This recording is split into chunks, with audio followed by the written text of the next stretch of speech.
Hey everybody, Jim Powers with MaryvilleSaints.com and Saints Vision, and a busy week in the athletic department here at Maryville, and catching up with all of our great head coaches. And right now joining us is our head men's basketball coach, Jesse Shaw. And Jesse, first off, game I think on last Thursday against McKendree. The first half you want to remember, the second half you don't want to remember. It was just one of those tales of two halves last Thursday night against the Bearcats.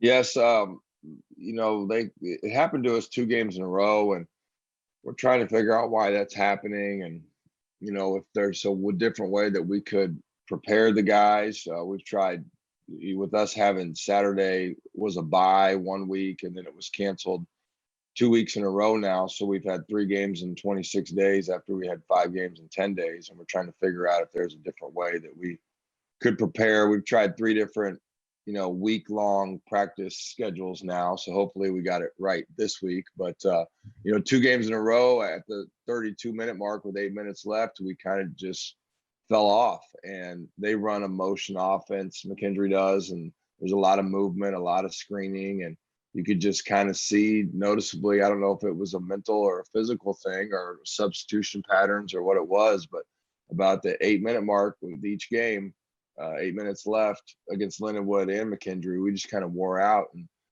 they both teams made some plays, hit some shots, and that's a credit to them. And then we made some turnovers and not getting through screens for a little stretch and running back on defense hard, and all of a sudden 3 threes, and it just opens the game wide open. Well, we were just talking a minute ago, when it rains, it pours. And in Truman, I mean, in the second half, it just seemed like there was a stretch where they couldn't miss a three from anywhere in Maloney Arena. You're talking about McKendree? Yeah. Yeah.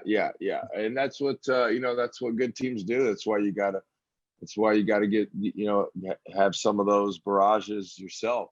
Where you build a little lead, and when they hit 3 threes, they just cut the lead to 10 because you're up 20. Instead of it being tied, and now you're down 10 when they hit 3 threes. We just gotta keep working, keep getting better. There's definitely been some bright spots, but these losses aren't fun.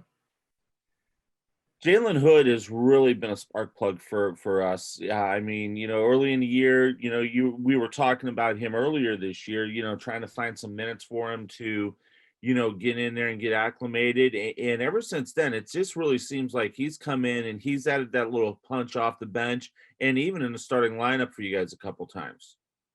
Yeah, he's done a great job. One thing he's our highest level on ball defender, and he brings energy to that. So there's times where he's really getting out and working defensively, and it energizes the rest of the team and frustrates our opponents. And he's taken on the challenge of being that kind of go-to defender. We can stick him on the other team's quickest guard, best playmaking guard, and he's done a really good job of frustrating them. So he's definitely shown some bright spots down the stretch here. And one thing early in the year, his effort was real hit and miss.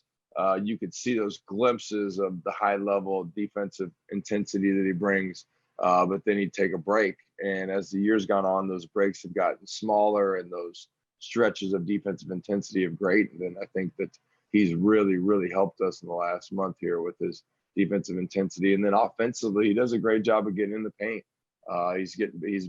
He's passed the ball better down the stretch here. He gets in the paint, and he's making great decisions, and really kind of gets things going. We might not have much going. All of a sudden, he's in the middle of the lane and making a good decision for us. So that's been really helpful too. And in transition and coming off ball screens, he's another ball handler that's really quick, and he makes some things happen. Well, the road trip this week is, once again, it's one of those to where a couple games that could go a long way. We're still in the hunt for a postseason berth next week, but a couple must wins this week when we head out to UIndy and then up to Lewis. Talk a little bit about what you've seen. I mean, obviously, UIndy under a new head coach, and Lewis, a team that we know, and we know what Scott Trost and his crew is going to bring to the table on Saturday up at Romeoville.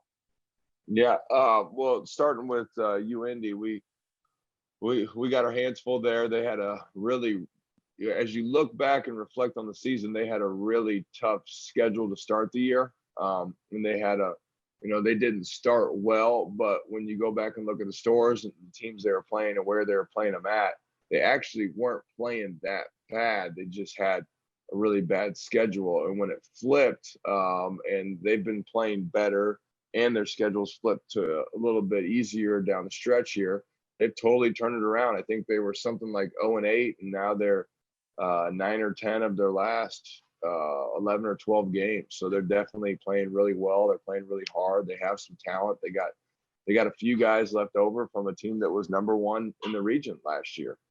They lost a lot of guys, but they had a few guys left over and a lot of pride in that program. And what Coach Casaro built as a player and a GA, and he's coming back to as a head coach. There's a lot of pride there, and they kept fighting, and they're playing a lot better. And I think it's going to be a really good test for us. And a situation we're in right now, it's basically March Madness for us right now in late February. I don't see a scenario mathematically where we can lose either one of these two games and get in on our own. With the coronavirus and teams going in, you never know if you could get bumped up that way. But it's basically March Madness, surviving the balance on Thursday, and then on Saturday. And Lewis, they humbled us at our place.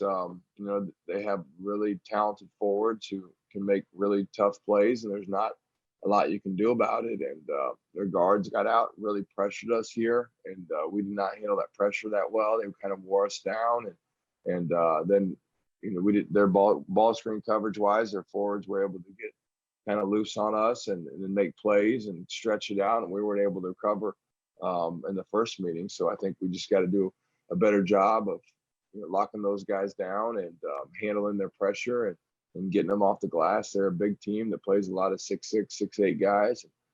We got to do a good job on the boards and hopefully do a better job on those guys individually, one-on-one. No doubt about it. Well, good luck this weekend on the road. A couple victories, and we're talking next week about the playoffs in the state in the conference tournament. So take care of business on the road this weekend, buddy. Good luck. That's the plan, Jim. Thank you. No problem. Head coach Jesse Shaw of our men's basketball team joins us. Once again, they'll head out to Indianapolis. It'll be a 6:30 Central Time start on Thursday night. You'll be able to catch the action on the GLVC Sports Network. And then on Saturday, they'll be up in Romeoville, Illinois to take on Lewis. That will be a 3:15 start. And once again, you can catch all the action on the GLVC Sports Network. Plus, social media, follow us all weekend long at Maryville Saints. For Coach, I'm Jim Powers. Thanks so much for tuning in to MaryvilleSaints.com and Saints Vision. Have a great week. And as always, go Saints.